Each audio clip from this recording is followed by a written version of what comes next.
So for a long time I thought that the only option was, because I didn't want to be a boy, right? For a long time when I was a kid, I used to pray that I would wake up and just be a girl, because if I was a girl, everything about me and my personality would be socially acceptable, right? That I could like the color pink, you know, I liked Christina Aguilera for her pop music and not for the sex icon that she was. That I liked gardening and baking and all these kind of traditionally female things. But what I started to realize was that I didn't necessarily have to transition to kind of be authentically myself, and I found through the Women and Gender Center and through my studies with Women and Gender Studies with my degree path that non-binary was an option. And what that means for me was that I didn't have to be ashamed of the fact that I was too much of a girl to be a boy, and I was too much of a boy to be a girl. I'm a Sean, right? So that's how I kind of came into this idea of I have very masculine days and I have very masculine traits, but I have very feminine days and I have very feminine traits, and I walk between this binary that's very strictly male or female. And I kind of try to own all the aspects of me that make me me. And it was really important to kind of do that process, because I realized that my gender identity and who I am in my body is separate from my sexuality. That who I want to have relationships with is not the same as the relationship that I have with myself. So the relationship that I developed with myself became one of non-binary, because I was able to kind of walk between and through both of this male-female strict dichotomy that society sets up, and just to be who I wanted to be.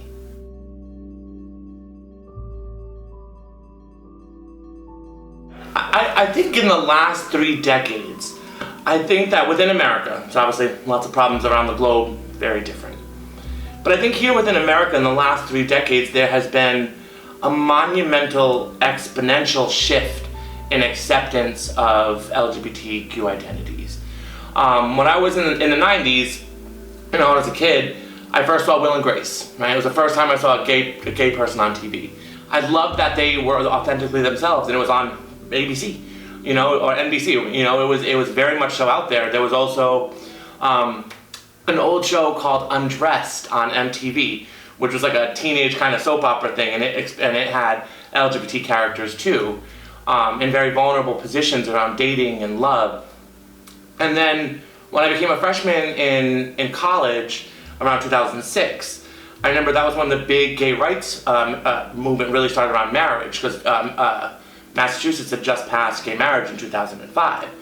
So I remember thinking, I'm like, wow, like my actual identity of who I am as a person and who I would like to marry someday is not just this kind of theoretical abstract, but it is a tangible political issue. So it was really kind of interesting to see how that changed really rapidly.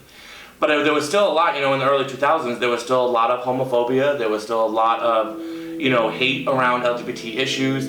But then in the last 10 years or so, I think, you know, this new upcoming generation, you know, born after 2000, they're not having it, right? They're so fluid and they're so open as a given, not as something that kind of has to be fought for. And in a way, I almost feel annoyed by it, because it's like, you know, I don't want them to forget the struggle that kind of precipitated that kind of acceptance and that level, you know, of LGBT representation in media.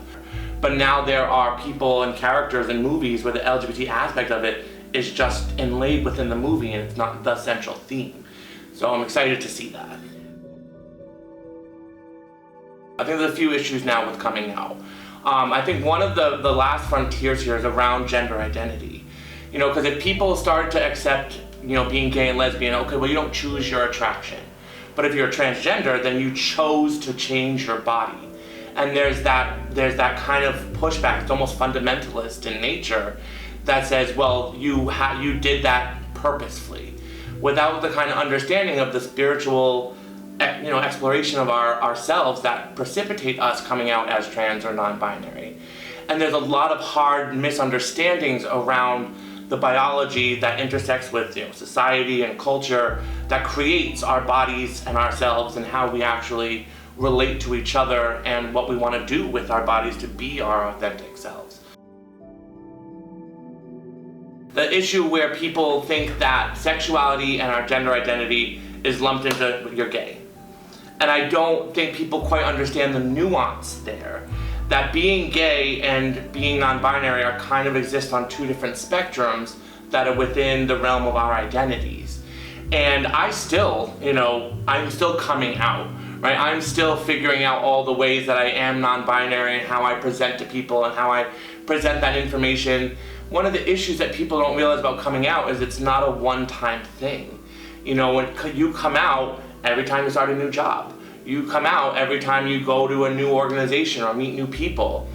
You come out in all sorts of different ways when people start asking you questions. I've been called sir and ma'am right to my face, right? And so even at drive-throughs, on the phone, all these places that people don't necessarily think about are places where LGBT people have to come out, and we have to do it multiple times to kind of showcase the layers that are within these identities and how they overlap and intersect within ourselves, and how important it is to be able to do that without the stigma we see all the time.